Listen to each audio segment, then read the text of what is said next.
Hallo liebe Monis und willkommen zu diesem Video. In meinem 2000 Abo-Special habe ich ja einen eurer Videovorschläge ausgelost und es wurde der hier. Astronomie, Astrologie und Mythologie und was nicht alles dazugehört in Sailor Moon. In der Serie ist nämlich ziemlich vieles nicht zufällig. So einiges, zum Beispiel Attacken oder Namen, basieren auf Eigenschaften oder Ähnlichem, die den Planeten, Sternzeichen oder Göttern zugeschrieben werden. Sollte jemand es nicht wissen, erkläre ich kurz die Begriffe. Astronomie ist eine Wissenschaft, die die Sterne und Himmelskörper erforscht. Astrologie ist dieses Zeug mit Horoskopen und Sternzeichen, bei dem keiner so genau weiß, ob es stimmt. Und Mythologie ist das, was bestimmte Völker glauben, zum Beispiel an Götter. Da es in Sailor Moon aber so viel zu sagen gibt, werde ich eine Videoreihe daraus machen. Es kommt ein Video zu jeder Kriegerin und dann noch eins zu den Feinden oder so ähnlich, schauen wir einfach mal. Die Videos werden vermutlich kürzer und deshalb kommen die immer wieder so zwischendurch. Heute im ersten Video soll es um Sailor Moon selbst gehen. Ich hoffe, es wird einigermaßen interessant.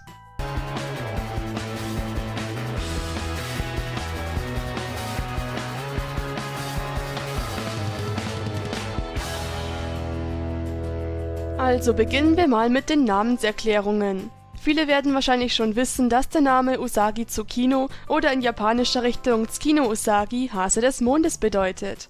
Das kommt natürlich daher, dass Sailor Moon die Kriegerin des Mondes ist und mit ihren Zöpfen wie ein Hase aussehen soll.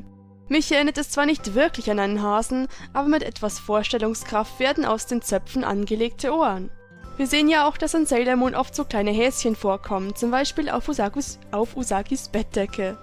Das mit dem Mondhasen hat aber noch eine andere Bedeutung. In Asien gibt es eine Sage vom Hasen, der auf dem Mond sitzt und Reiskuchen macht. Das ist so ähnlich wie bei uns der Mann im Mond.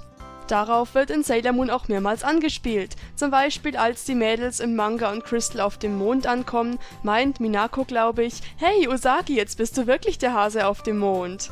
Und wir kennen ja alle Lunas coolen Spruch am Spielzeugautomaten. Codename 0091, hier ist Luna. Das Passwort lautet, Naschkatze will Reiskuchen. Das war im Japanischen etwas anderes. Der Hase im Mond bäckt Reiskuchen, sagt sie übersetzt. Usagi hat aber noch einen anderen Namen, außer Sailor Moon natürlich, nämlich Serenity. Das kommt von der griechischen Mondgöttin Selene, über die wir gleich noch reden. Da man L und R im Japanischen gleich ausspricht, ist daraus wohl Serenity geworden. Übrigens gibt es auch das lateinische Wort Serenitatis und das französische Wort Serenité, was Heiterkeit bedeutet, und ich finde, das passt auch zu Usagi. Ob das so von Naoko bedacht war, weiß ich nicht. Das Wort kennt ihr übrigens vielleicht auch schon, denn das Mare Serenitatis, das Meer der Heiterkeit, wird ja auch in Crystal und dem Manga erwähnt. Das ist nämlich ein realer Ort auf dem Mond, auf dem im Sailor Moon der Moon Palace steht. Gut, wer ist diese Selene, von der ich gesprochen habe? Wie schon gesagt, ist sie die griechische Göttin des Mondes und ihre römische Entsprechung ist Luna. Dargestellt wird sie oft mit einer Mondsichel über der Stirn. Sie hat zwei Geschwister, von denen einer Helios ist. Nein, in diesem Fall ist ja kein Pegasus, sondern der griechische Sonnengott. Sie hat zwei Kinder mit dem Göttervater Zeus, aber sie hat auch noch einen anderen Liebhaber, dessen Namen euch nur zu gut bekannt sein dürfte, Endymion.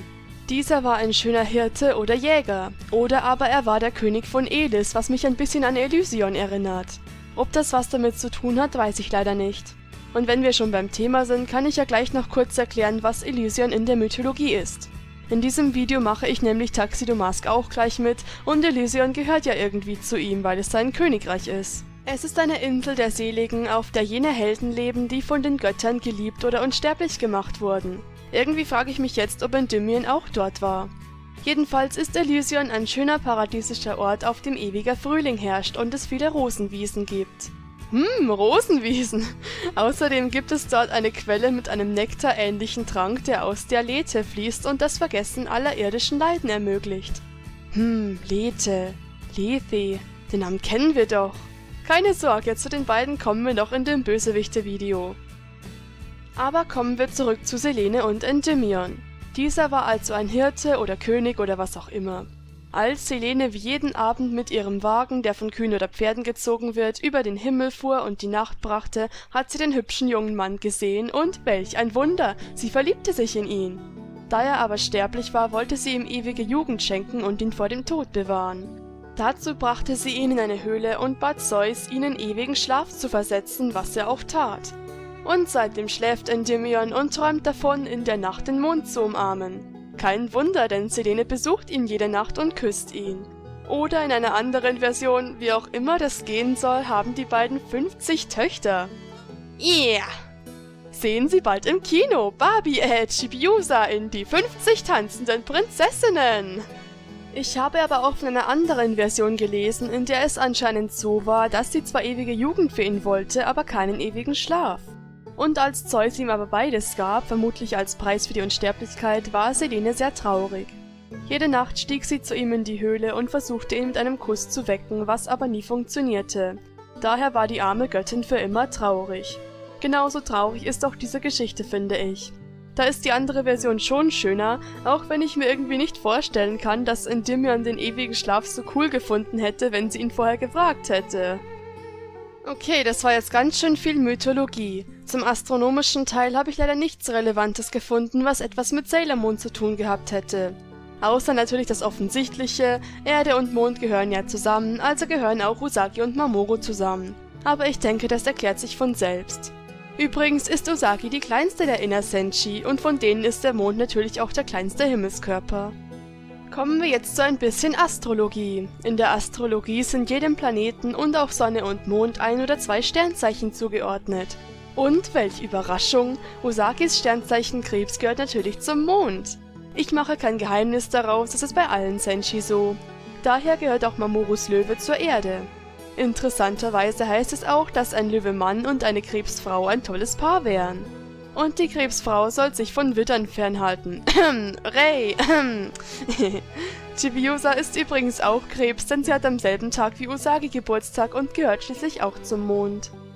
Als Eigenschaften, die zum Mond passen, werden unter anderem aufgezählt Emotionalität, Fürsorglichkeit, Fantasie, Einfühlsamkeit, Glaube, Hingabe, Launenhaftigkeit, Träumerei, Romantik, Sorglosigkeit, Überempfindlichkeit oder Opferbereitschaft. Natürlich habe ich jetzt nur die passendsten Eigenschaften herausgesucht, aber ich finde schon, dass es ziemlich gut auf Usagi zutrifft. Über den Krebs wird gesagt, dass er ziemlich sensibel ist und feinfühlig, was auch teilweise auf sie zutrifft, aber so ruhig ist sie ja nun auch wieder nicht. Dafür passt ihre Blutgruppe 0 wieder etwas besser. Ich zitiere: Menschen mit der Blutgruppe 0 gelten als die geborenen Anführer. Sie sind energiereich, aufgeschlossen und optimistisch und sie tragen ihr Herz auf der Zunge, ohne anderen damit an den Karren zu fahren. Leider neigen sie dazu, alles etwas zu überdramatisieren, was den Leuten in ihrer Umgebung etwas auf die Nerven gehen kann. Joa, das trifft so ziemlich auf Usagi zu. Ich schätze mal, Naoko hat sich da von allem ein bisschen was rausgegriffen. Und bevor wir aufhören, möchte ich noch ganz kurz etwas anmerken, da es ja eigentlich in diesem Video um den Mond geht. Luna ist die römische Göttin des Mondes, das wissen wir. Und natürlich bedeutet Luna in ein paar Sprachen Mond. Aber wer sind dann Artemis und Diana? Artemis ist die griechische Göttin der Jagd, wird aber oft mit dem Mond in Verbindung gebracht und wird auch später mit Selene gleichgesetzt. Diana ist einfach die römische Entsprechung von Artemis. Und wer auch noch zum Mond gehört, Prinzessin Kaguya. Diese stammt nämlich aus einem japanischen Märchen und ist eine Prinzessin vom Mond, aber die Story werde ich jetzt nicht erzählen. Im zweiten Sailor Moon Film und auch in einer der Manga Short Stories ist Kaguya ja ein Bösewicht, aber sie hat nicht wirklich viel mit der Originalgeschichte zu tun. So, das war's dann auch schon. Ich hoffe, es war ein bisschen interessant und ihr konntet etwas lernen. Im nächsten Video dieser Reihe geht es dann um Sailor Mercury. Aber wann das kommt, weiß ich noch nicht. Ich wünsche euch jetzt jedenfalls noch einen schönen Tag, danke fürs Anschauen und sage ciao und bis zum nächsten Mal, eure Sailor Cat.